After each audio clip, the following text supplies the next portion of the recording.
Un saludo para todos.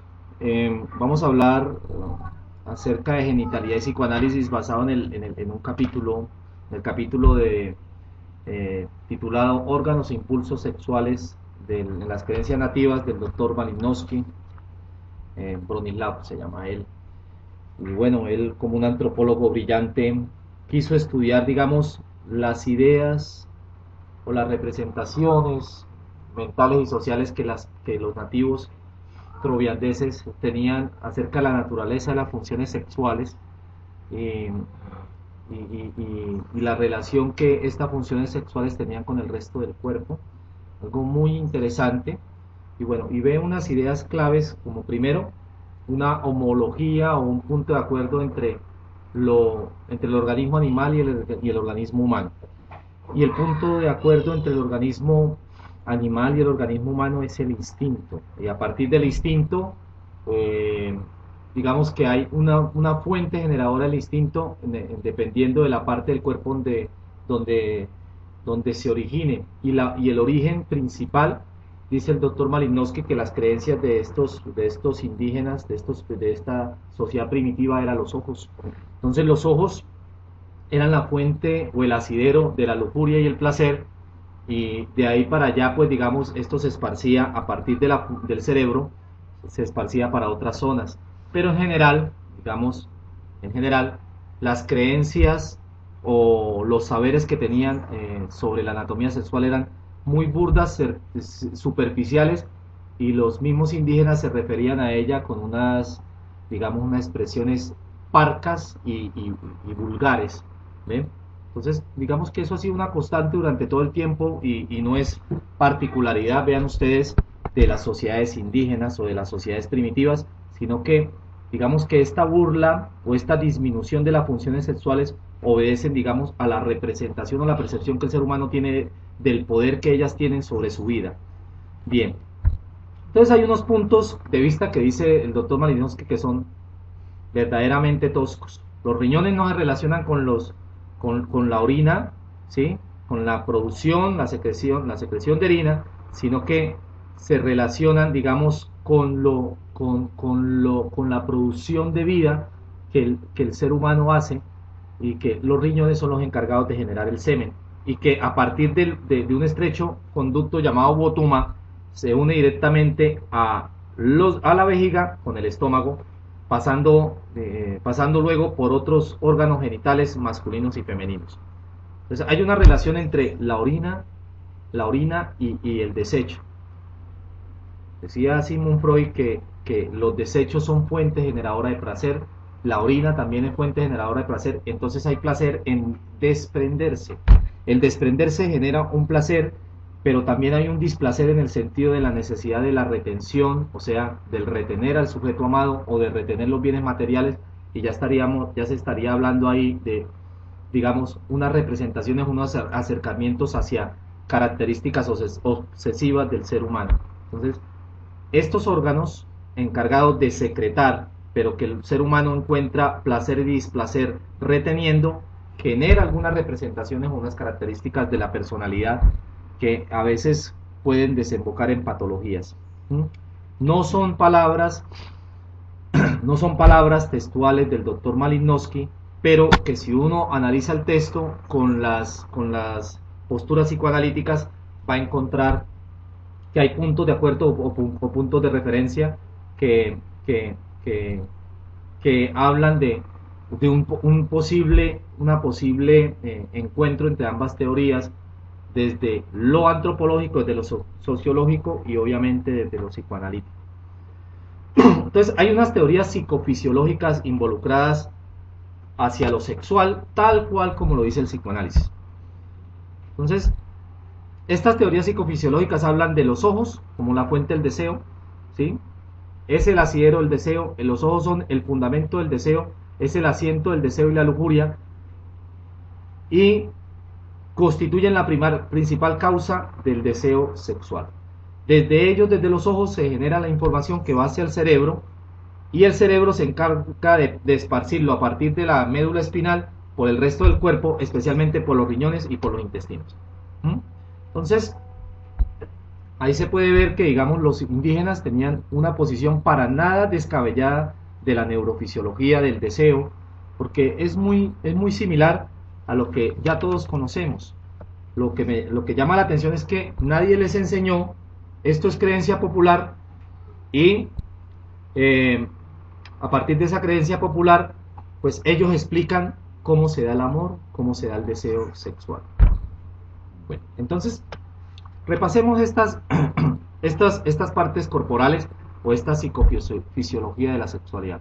Primero los ojos, la fuente o asidero del deseo, el cerebro, que sería el encargado de percibir este deseo y de exteriorizarlo a otras partes del cuerpo, como son los riñones, que son los que producen la excitación o que producirían la erección, y hacia los intestinos, que son los que en donde se reside el amor y el afecto.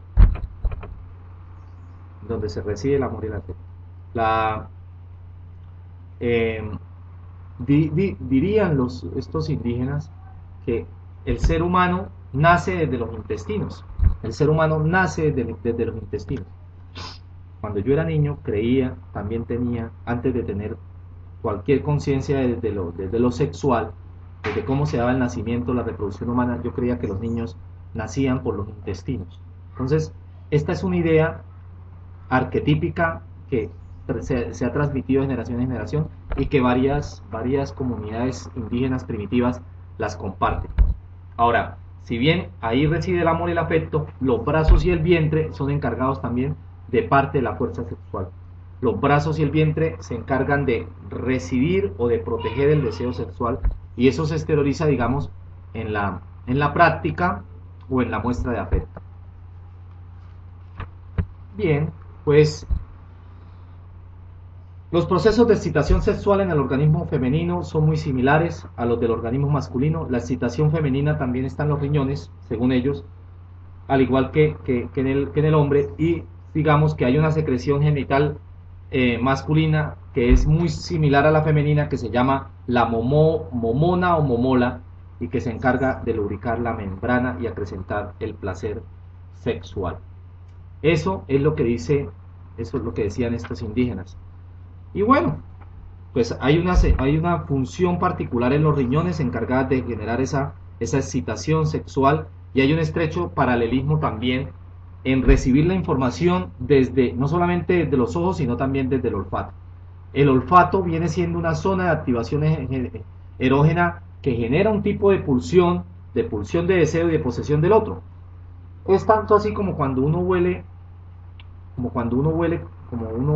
nota que una persona huele rico, esa persona gusta más, o que esa persona es agradable para el olfato.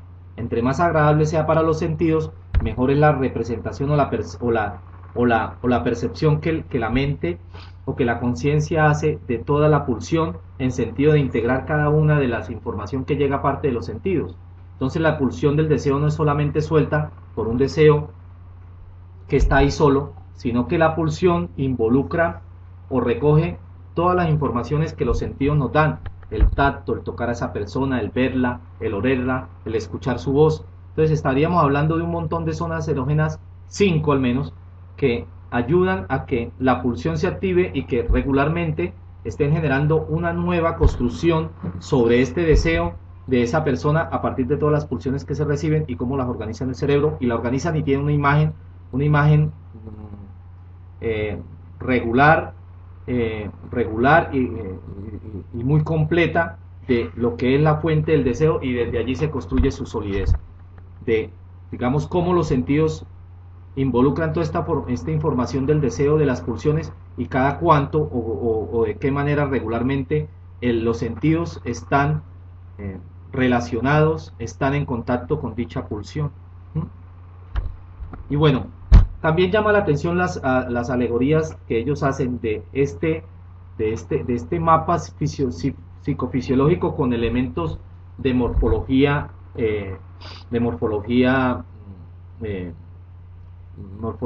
fálica, como el árbol o como la lanza. Entonces, aquí leyendo tal cual como dice el texto, hay 3 elementos dentro de esa morfología, que sería la ugula, la tahuana y la matala, ¿sí? La ugula es el pie del árbol, entonces significa la causa, origen o vigor. Entonces, el pie del árbol estaría hablando de la raíz. Para hacer un poquito de metaforización de esta raíz, es algo así como el edípico, o sea, cómo la persona se enamora de un elemento, de una persona que hace asociación de un elemento con el que se enamoró antes. Entonces, ese es el elemento edípico. Yo me enamoro en busca de la representación mental de ese pasado, de ese amor pasado que voy buscando constantemente. Y ese amor pasado es el padre. Entonces, la ula habla de la raíz. La tabuana habla de la parte media del tronco, y el tronco, si uno revisa dentro de las pruebas proyectivas, en el tronco subyace las principales elementos traumáticos o dolorosos. Y se dice que en el tronco, cuando en el tronco se dibuja un ombligo, estamos hablando de dónde subyace la principal o las principales manifestaciones o experiencias más traumáticas para el ser humano. Incluso hay una fórmula matemática para encontrarlas. Bien, entonces el tronco estamos hablando de un trauma, una crisis o un cambio. Es cuando la homeostasis, la homeostasis disminuye, o la homeostasis se desestructura para generar un nuevo aprendizaje.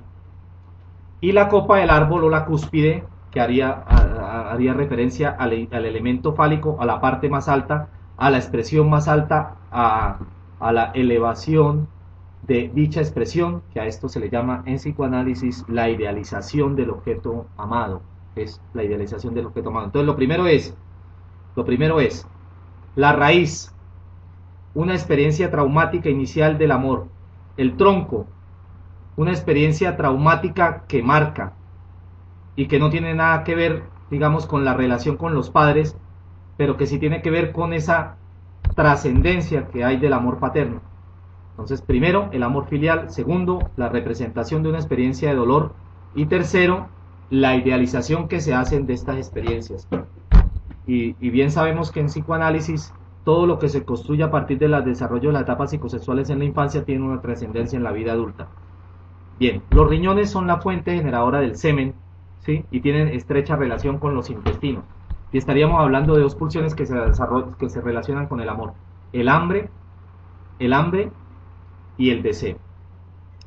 Y si uno mira, la comida está muy relacionada con el amor. La comida está muy relacionada con el sexo. Es algo así como comer, barriga llena, corazón contento, ese tipo de elementos. Y como para conquistar a alguien o para socializar con alguien se le invita a una comida. Entonces, una de las principales funciones del ser humano es la pulsión del hambre. Y las pulsiones se desarrollan entre sí: el sexo con el hambre, el sexo con el poder, el hambre con el poder. ¿Ven? Y hay otras múltiples pulsiones que también tienen relación, bueno, dependiendo de la vida del ser humano. Bien, entonces después habla de cómo los brazos, dice que los brazos y el vientre en menos escala que los ojos, pero también que eso representa una manera de exteriorizar el cariño o de exteriorizar la pulsión del deseo hacia el objeto amado. Y cuando se desea, no solamente se desea en el acto de poseer al otro, sino también de protegerlo. Bien, y finalmente habla de la menstruación. Hay dos líquidos fundamentales aquí, que es el semen. El semen es el que reproduce, el semen es el que genera la semilla. Eso genera una posición de poder. La mujer tiene la sangre, y la mujer bota la sangre cuando está en periodo de menstruación, por eso a eso se le llama enfermedad, y de hecho la mujer se identifica como enferma cuando tiene la menstruación, pero no es una enfermedad porque hace parte de un ciclo normal de reproducción.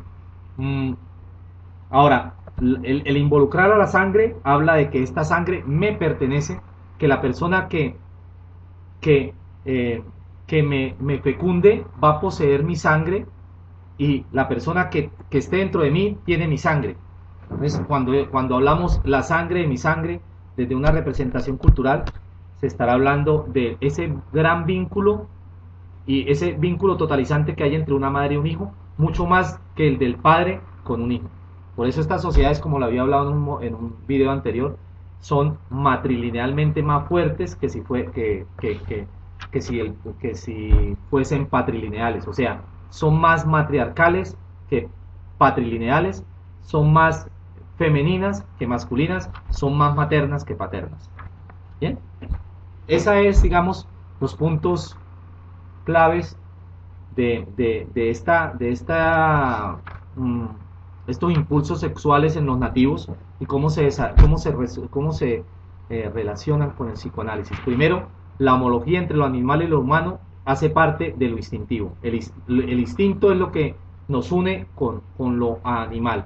Y a partir de allí se genera una impronta o una descendencia que nos muestra de dónde venimos, de dónde somos.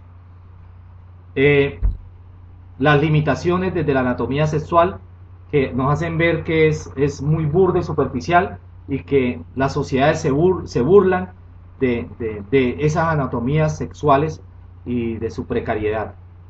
Las teorías psicofisiológicas que hablan de partes del cuerpo muy sexuales y muy erogenizadas y erógenas, como son los ojos, el cerebro, los riñones y los intestinos. Y hay un punto que no se había hablado, que es el papel fisiológico de los testículos. El papel fisiológico de los testículos está resumido en las sociedades indígenas a una nada. Y comúnmente se escucha uno hablar en las sociedades que a una persona, para disminuirla, la asocian con un testículo. Y para los indígenas esto tiene sentido. Los testículos no hacen parte del centro creador del semen, sino que los testículos son nada y son una nihilización del concepto sexual, no sirven para nada. Por eso, digamos, este término culturalmente ha sido aplicado para llamar a una persona, como comúnmente se le escucha, que es una hueva, cuando no sirve para nada. Entonces todo tiene una base desde un elemento histórico y cultural, y vean ustedes cómo esta, siendo una sociedad primitiva, hablaba esto de los testículos y cómo eso, yo no sé, pero llegó aquí y nosotros también lo utilizamos. ¿Cómo llegó esa información? Realmente no se sabe, porque no hay una línea estrecha de comunicación entre esas sociedades africanas y nosotros, pero ha llegado y hace parte de nuestra realidad conceptual y de nuestras representaciones sexuales y más allá de las representaciones sociales que nosotros tenemos acerca de el rol de las personas. Y cuando a una persona se le dice usted es una hueva, se le está disminuyendo a su carácter más mínimo y digamos que quitándole todas las funciones que la sociedad le ha puesto a ella para que cumpla. Pues eso fue como un breve repaso de lo que es genitalidad y psicoanálisis a partir de estos estudios, estas investigaciones en creencias primitivas y las teorías psicomorfológicas que ellos tenían allá en esta tribu Nassim en las Islas Trobriand en Nueva Guinea, a cargo, gracias, del doctor Bronislaw Malinowski, que dio esos estudios. Pues espero que les haya gustado este video, muchas gracias y hablaremos en una próxima oportunidad. Chao, chao.